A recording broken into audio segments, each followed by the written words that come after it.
హైదరాబాద్ మేడ్చల్లో దారుణ ఘటన జరిగింది. పోలీసులు తెలిపిన వివరాల ప్రకారం మేడ్చల్ పట్టణంలోని జగదాంబ బంగారం షాప్కు ఇద్దరు దుండగులు బుర్కా వేసుకుని వచ్చారు.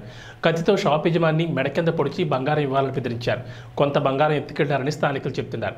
కాగా ఈ ఘటనకు సంబంధించిన దృశ్యాలు సీసీ ఫుటేజీలు నమోదయ్యాయి. ఘటనా స్థలానికి పోలీసులు చేరుకుని పరిశీలించారు. వారి కోసం గాలిస్తున్నారు.